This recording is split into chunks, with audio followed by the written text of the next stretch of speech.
Our next speaker is Dr. Glenn Sunshine. Dr. Glenn Sunshine got his PhD from the University of Wisconsin at Madison.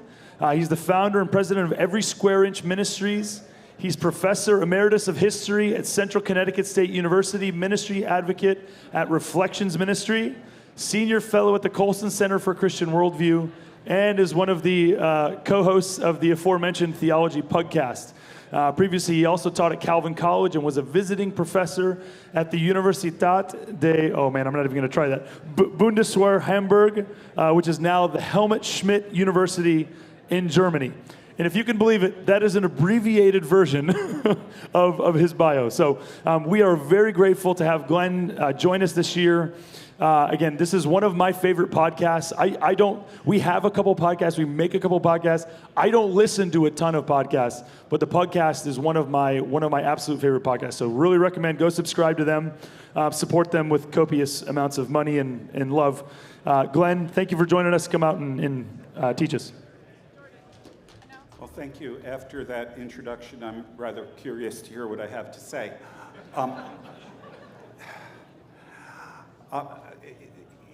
The topic of resistance, when is it legitimate to resist government, and how should you go about doing that, and particularly looking at it in the history of Christianity, how Christians have thought about that. It's a pretty broad topic, but in order to even begin to get into it, we're going to have to back up a little bit and talk once again about what are the responsibilities of government, because it's when the government fails to carry out its responsibilities that resistance may become necessary. So I'm going to go right back to where we were before. Render to Caesar what is Caesar's. Now, the thing that is most striking about that, the thing that's most important about that for our purposes, is what Jesus is saying there is that government does have legitimate authority, but that authority is limited. Caesar has some authority, but God has authority above Caesar's. And there are some things that belong to Caesar, and there are other things that belong to God. So how do we draw the distinction between them? Well, first of all, one of the key things to note here is that what that is saying is that government's authority is limited. As Chris pointed out before me, prior to this, the idea that Caesar is Lord meant that Caesar's authority extended pretty much to all areas of life. It was sort of a early version of totalitarianism, and that was true really over most of the world. Most of the world really believed that government had absolute authority. What Jesus was saying is, no, that's not true. So what then, from the Christian perspective, we add on top of that, courtesy of St. Augustine, the idea of original sin. And that becomes important because what it means is that even our rulers are sinful people. All human institutions, since they're made up of sinful people, are also subject to corruption. And as a result, no one can be trusted with unlimited authority. And as a result, even when you move into the Middle Ages, this will come as a surprise to a lot of you, I suspect. Even when you move into the Middle Ages, you have ideas, firm ideas of limited government and systems of checks and balances that are put in place in government to prevent anybody from getting anything close to absolute power. Now, we frequently think of the idea of divine right of kings and absolutism and things like that as a medieval idea. Actually, it's not. That comes up after the Middle Ages. I'm not going to get into all the details here, but it really has to do with wars of religion and things like that. But that's not really a medieval concept, and it is moving away from the traditional Christian idea that government has to be limited, both because of what Jesus said and because of the problem of original sin. So the question that we have to ask then is, what is Caesar's and what isn't? Now, we just heard a really good talk about that, and I'm not going to repeat a lot of that, but there are a few things I would like to highlight and a few angles that he didn't really deal with. The first of them is, the way I would approach this is the idea that there are institutions that God establishes that are pre-political. And pre-political can mean a number of things, but for my purposes, I'm just going to say, let's take a look at Genesis. What did God put in place in the world prior to the establishment of human government? Because if God established it before human government is in place, then human government really doesn't have direct authority over those areas. The dominion mandate is a great example of that. Family, as was mentioned, is a great example of that. Children are a great example of that. All of these things have been mentioned. I would argue, by the way, that since parents and children are part of this, education also does not properly fall under the direct responsibility of government. But then there are other things beyond this. And the person we most associate with this is Abraham Kuyper in the 19th century. He had this idea of sphere sovereignty. Sphere sovereignty says that there are various spheres that God established in the world that are intended to operate autonomously. That is to say, they govern themselves. Government is one of those, the church is one of those, the family is one of those. Kuyper listed a number of others. He never really gave a definitive list. But I think you can derive a list when you take a good look at Genesis. By the way, this idea of sphere sovereignty has its origins ultimately, historically, in the church. Because remember, in Rome, you have a situation where Caesar oversees everything. He's responsible for overseeing literally everything in society, including religion. Christianity, though, exists for 300 years as a persecuted minority faith, mostly illegal. And then Constantine legalizes it. What this means is that Christianity, this is something that we often overlook, Christianity is the only world religion that established itself without state support. And if you tell people that, they'll say, well, what about Constantine? My answer is, what about him? We got 300 years before him. And what happens then is this establishes a precedent that the church is independent of the state. The church can exist apart from the state. And therefore, as was pointed out earlier, you have a separation of church and state. Now, a lot of Western political history, frankly, is a tug of war between the two as they're trying to figure out where the boundaries are. But for our purposes, what this means is that if there is one something that is not under state control, it means there are a possibility of other somethings that might not be under state control. That God may have established what Kuyper will call these spheres that operate autonomously from government. And I would say if you look at Genesis closely, Genesis 2 in particular, you will find many of these spheres. You already see it in Genesis 1 with family, I would say children, and by implication education. But you can also look at what God tells Adam and Eve to do. You have them name the animals.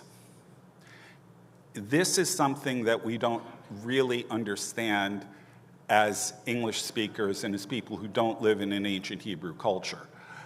To the Hebrews, and actually to most people in the ancient world, name is supposed to represent nature. In other words, your name reveals who you are. This is why in many places in the Old Testament, and even in some places in the New Testament, when someone has a significant, life-changing experience or encounter with God, they get a new name, because in a very real sense, they become a new person. Well, naming the animals then means you must understand what the animals are. This means you've got to study them, do taxonomy perhaps, all of those kinds of things. And so naming the animals is more than just, it's an exercise of dominion, but it is also a mandate to do science, to study the world and to understand it. Then you have the command to tend and protect the garden. Tending the garden, well, let's take a look at what it says about the garden. The first thing we're told about the Garden of Eden is that it's a place of beauty. It says the trees are a delight to the eyes. It also tells you that the trees produce fruit that's good to eat. So tending the garden must mean tending to beauty, in other words, art, but it also means, well, economic production. So you have science, you have art, you have economics, and then you have protecting the garden, which is a mandate, frankly, to do stewardship. You are to do your work with the garden in such a way that it doesn't destroy it. So this is an ecological mandate, as it were. All of these things are pre-political. Now, the government can assist in doing these things. Now, we'll talk about that in a bit. But these are all spheres that predate the government, predate the existence of human government, and these are all things, therefore, that are not primarily a government responsibility or are under government. But then there are also other things that are implicit in Genesis beyond these kinds of activities. These are all parts of the dominion mandate. There are other things, though, that don't fall under that category. And these were ideas that were developed during the Middle Ages of rights, unalienable rights, rights that are given by God and therefore cannot be taken away from people arbitrarily. The first of these was already talked about. It's the right to life. I'm not going to say more about that. God gives life to Adam and Eve. It cannot be arbitrarily taken from them. You do have Genesis 9:6, whoever sheds the blood of man, by man shall his blood be shed. That's not arbitrary. That is due process, all of these kinds of things, and appropriate punishment for crime and so on. But a second one is liberty. Now, when I was in school, I was told that liberty was another word for freedom. And in point of fact, that is not really correct. I was told it was really sort of an old-fashioned term for freedom. It is, but not really.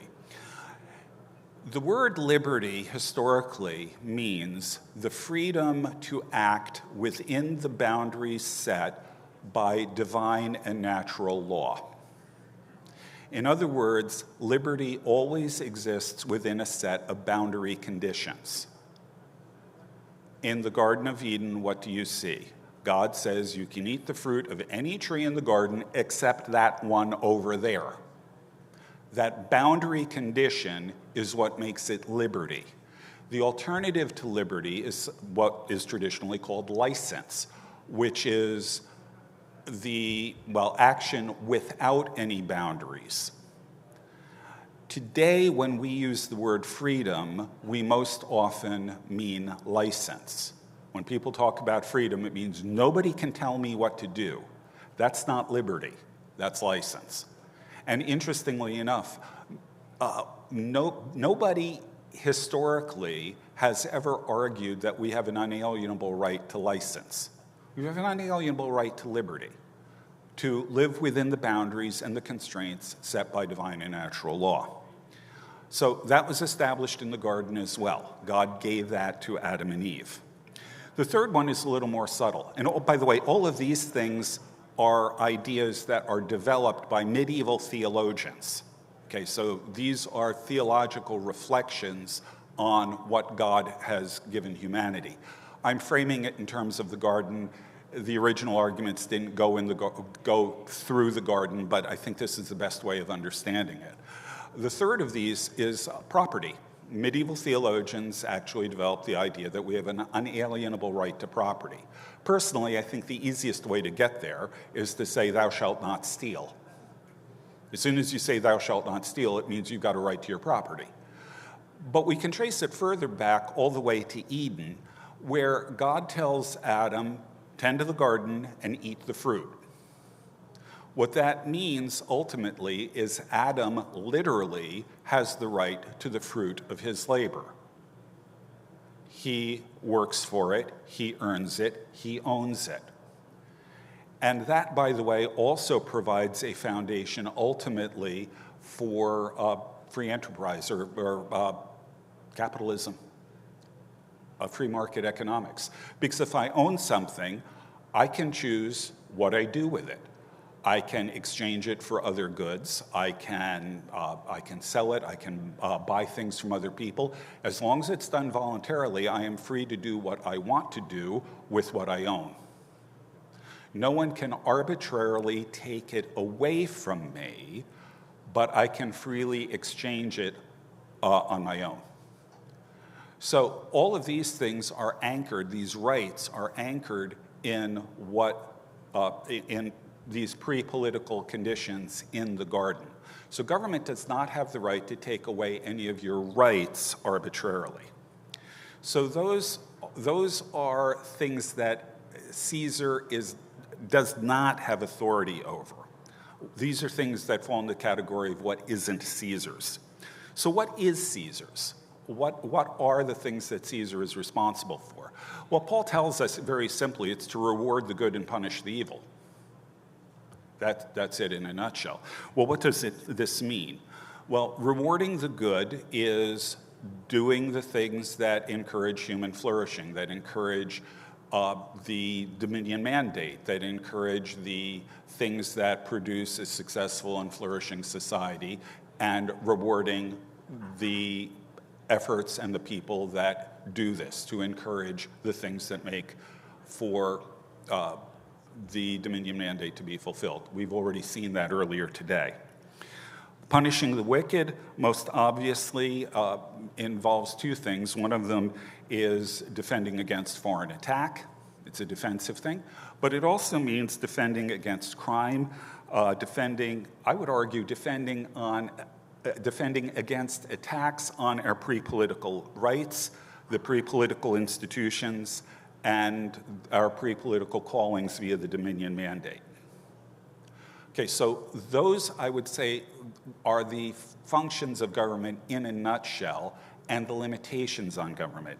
And if we're going to talk about resistance to government, we need to keep those things in mind, because the question is, when do we resist?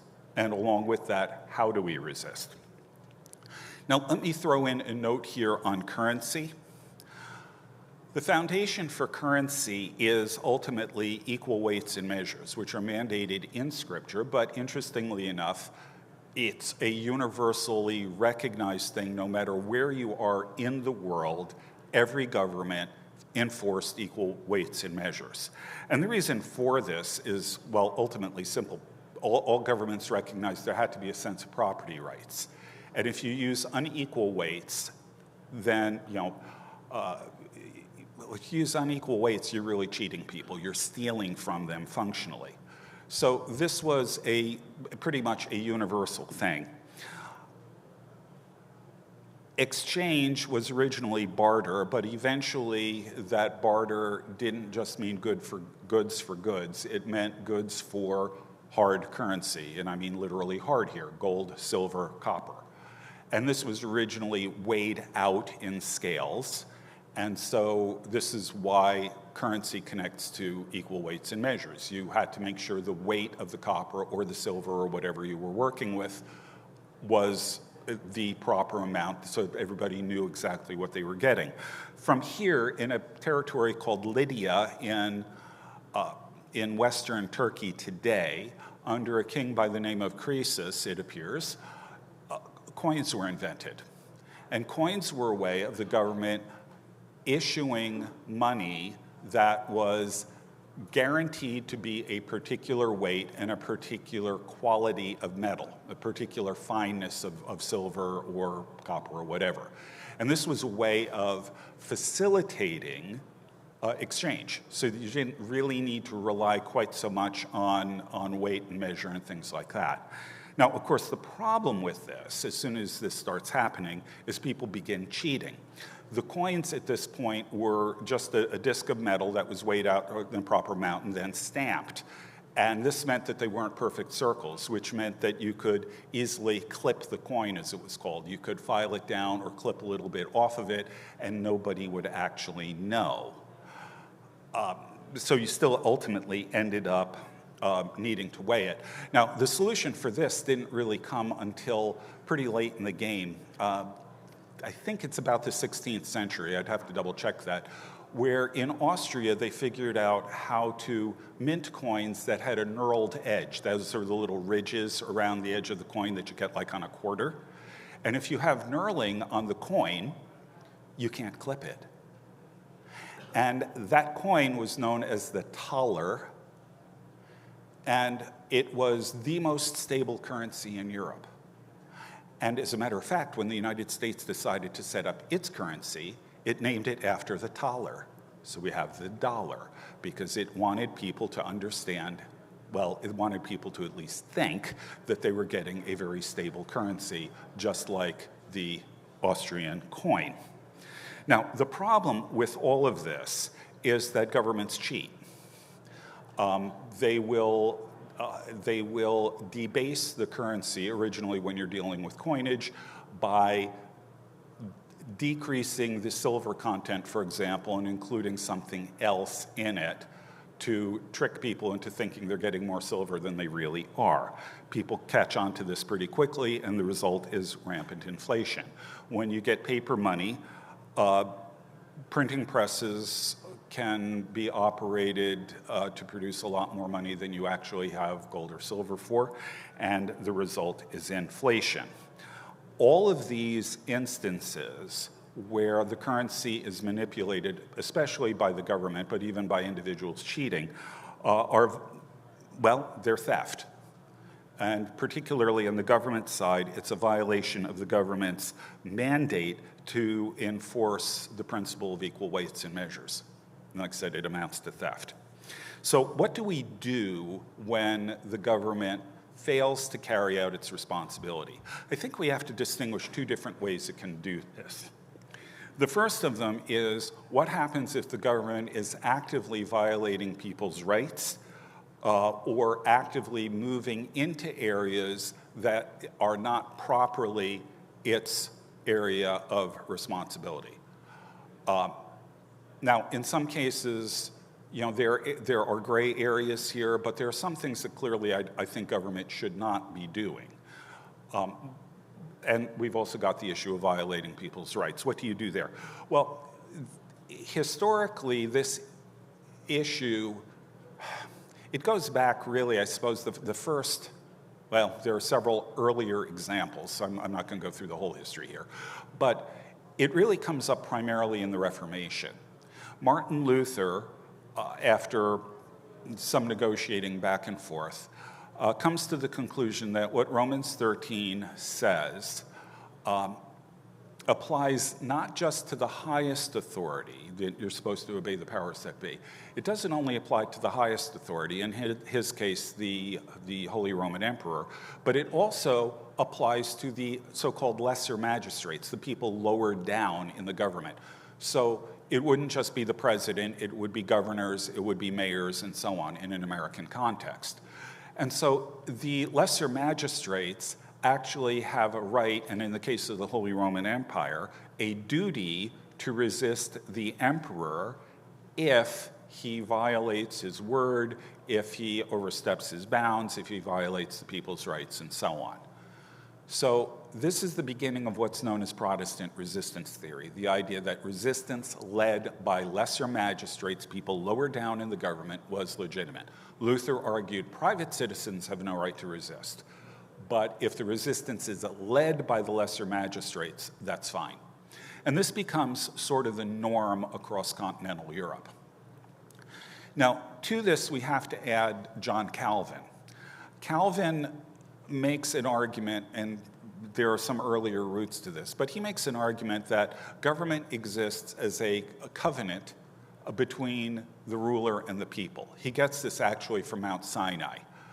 When God establishes himself as ruler over the people of Israel, he does it in the form of a covenant, and so Calvin says if that's how God establishes his government, that's how all human governments should be established. Now, when you combine this covenantal idea of government with resistance by the, Protestant resistance theory in general, lesser magistrates, what happens in Britain is you get a bit of a different idea here.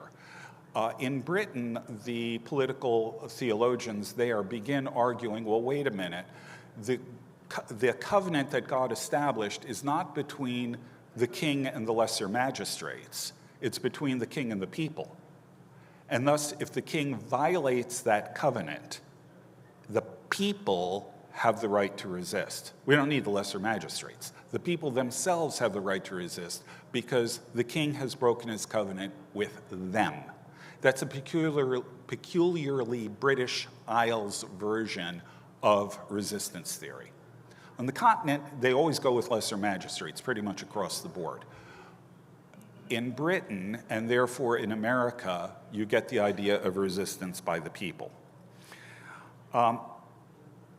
Now, applying this to America, this is one instance of where resistance theory might go. There's another example of resistance theory, though, that is not historical, but I think we also need to consider. Applying this aspect of resistance theory to America is a little bit tricky, and particularly I would argue that when you try to develop a theory of resistance to government by going straight to Scripture, you fall into a little bit of a problem, because in Scripture, we're in a cultural context in which you've got an empire where people do not have a say in government, where people have no opportunity to really affect government policy. We, as being in a representative republic, have a totally different context here, which means that when we're talking about resistance to the government, in our case,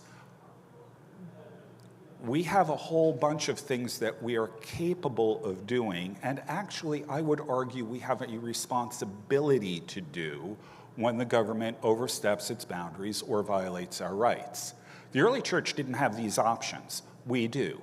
Just like Luther argued that the lesser magistrates have a responsibility to resist the emperor when he oversteps his bounds, so we, I would argue, have a responsibility to resist the government when it oversteps its bounds. Now, in Luther's case, this was military. I'm not saying that. We have a whole series of things, what I would call graduated resistance. We have a whole series of things that we can do prior to getting to anything that even resembles even civil disobedience.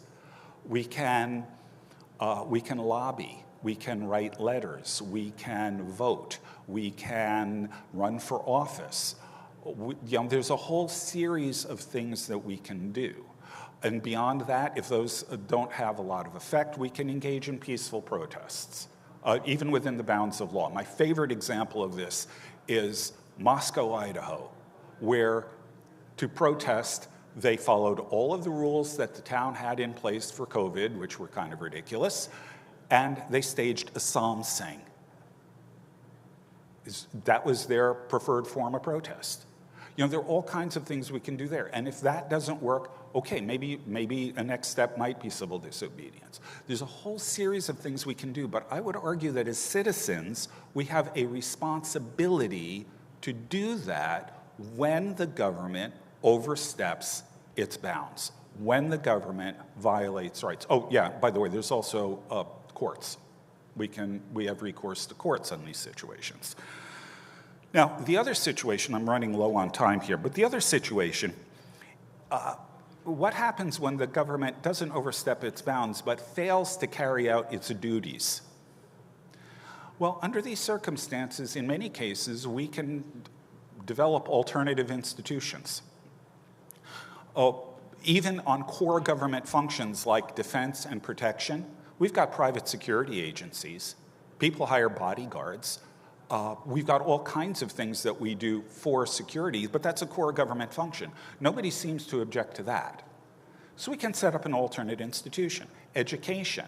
We've got private schools. We've got homeschooling. We've got a whole slew of things like that where we can set up alternative institutions.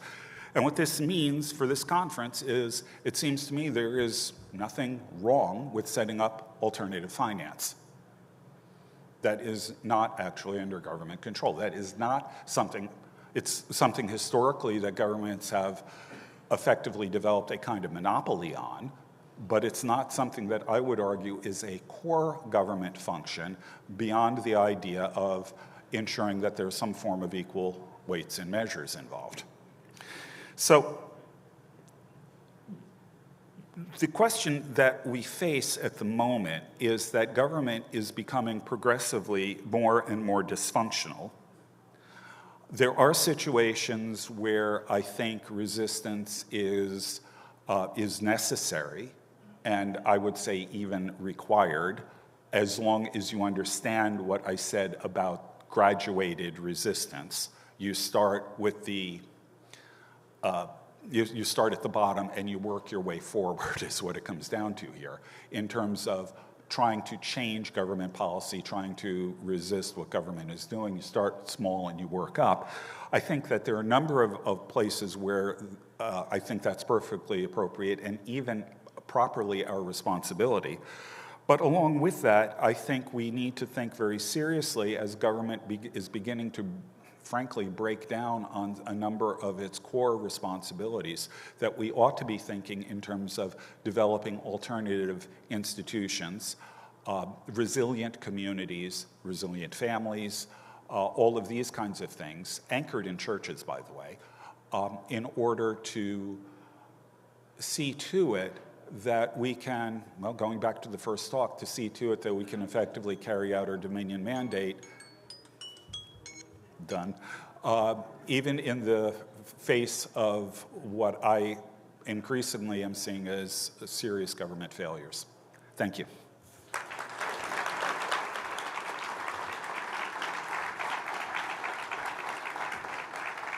Thank you, Glenn. Appreciate you.